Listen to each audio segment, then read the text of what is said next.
Good day mga tito, mga tita. So we are unboxing this Aero helmet for our today's video. At ito ay galing sa SEC Moto Supply from SM North. Doon ko siya nabili.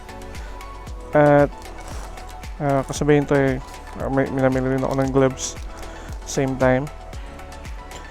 Para sa mga hindi nakakaalam, ang Aero helmet ay made from Italy. And ito ay dinala sa atin or sinusupply ng SEC, as you can see. So this is a box, simple box lang siya. Yan. And ang mga laman ng box ay first, ang helmet. May kasama siyang helmet bag na white. Nice design. So just put that down for the meantime. At ang ibang kasama ay binigyan ako ng freebie na mask. Hindi ko pa siya nakikita. And manual for the helmet. Pin lock because yung helmet is pin lock ready. And I believe isa pang brand na pwedeng ilagay sa kanya for anti-fog system and isang clear na visor. Yapin natin yan mamaya. So ito, tingnan natin. So this is the Aero GP 550S.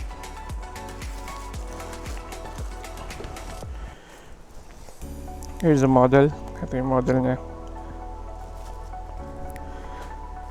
It is made from HPC or high performance composite, and ito yung combination ng iba-ibang fiber materials, and I would say na napakaganda na helmet na to nung una ko siya nakita.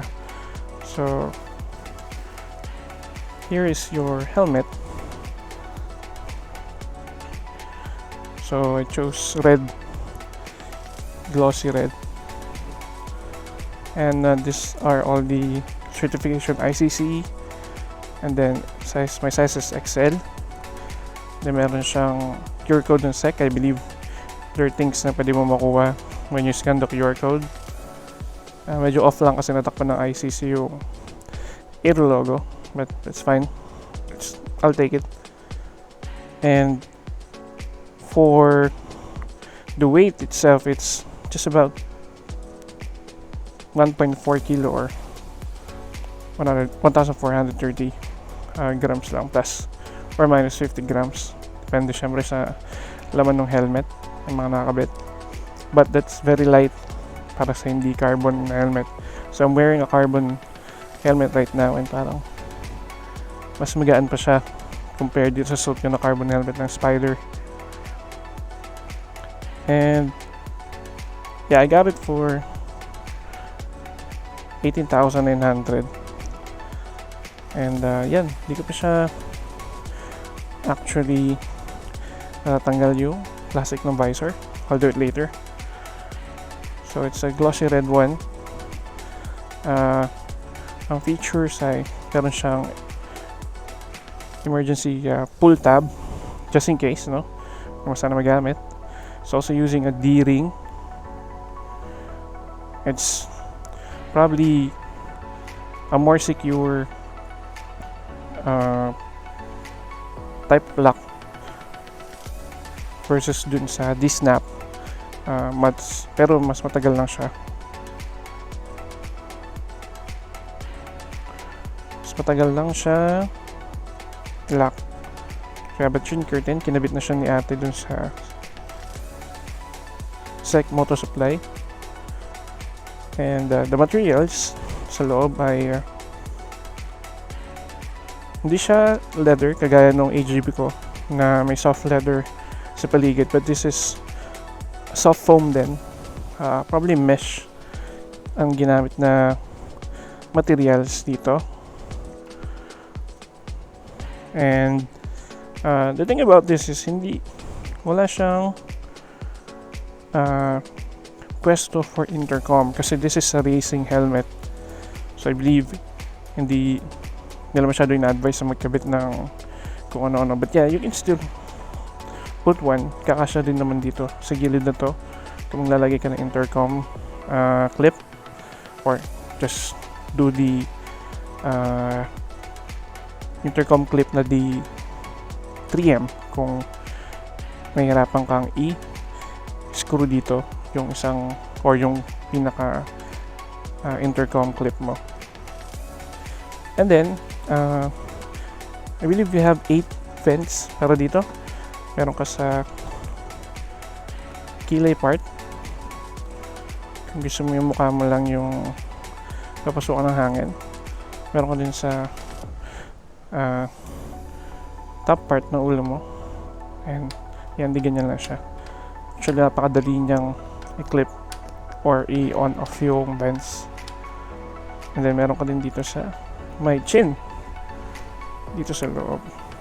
So tanggalin ko muna yung chin guard, just return later. Yan, meron din siya sa loob. So this is your helmet. Very light siya. Pinlock ready. This one ay lalagay ko na lang sa picture kung anong brand nitong gamit na to. But I believe this is also for anti-fog. Ito yung there's also some features about the visor. So there's two by the way, this is not a dual visor kasi racing helmet nga siya. Pinabawasan nila yung weight for mechanism to make it lighter, so walang mechanism for dual visor. And there's like 2 levels ng pag-angat. 1, 2. So yep, nalalak siya sa part na yan. And meron din itong lock system for high speed kung sobrang bilis mo na magpatakbo, no? I believe di ko naman nagagamitin yung ganun kasi hindi tayo ganun kabilis magpatakbo. This one will just slide it to the right, and yan, hindi na siya magagalaw, hindi mo siya maangat. Slide it to the left to unlock. Ito yung pantanggal ng kanyang visor, pampalit. Hindi ko na siya tatanggalin dahil eventually gagamit din naman ako ng transparent lang or clear visor lang. So this is the whole design. Yan. So visor niya ay may vents din here, at sobrang ganda ng spoiler niya, no? Grabe, sobrang edgy ng spoiler niya. This is the top part. Yan, napakaganda. And again, the thing about this is from the information I got sa website nila, this is been approved also not just with ICC but European standards din siya since it was made in Italy. So ilalagay ko sa video yung standard na yun about the helmet safety standard for European standards. And yep, sobrang ganda ng helmet na to, sobrang gaan. So yeah, I think that's it. That's for our unboxing. And wait, I'll wear it para pakita sa inyo kung ano itsura niya pag nakasuot.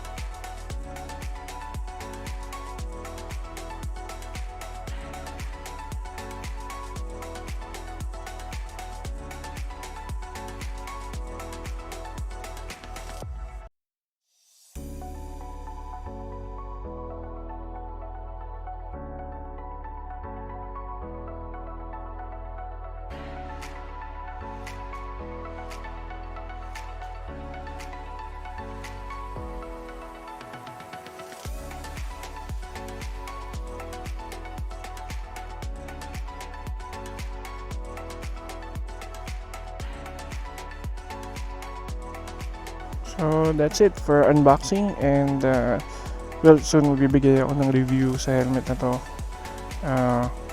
Once meron na tayong chin mount dito, and hopefully hindi ganun kalakas yung wind noise niya, malalaman natin. At yeah, that's it. Thank you so much for finishing the video, and I'll give you an update. Please like and subscribe. Ciao.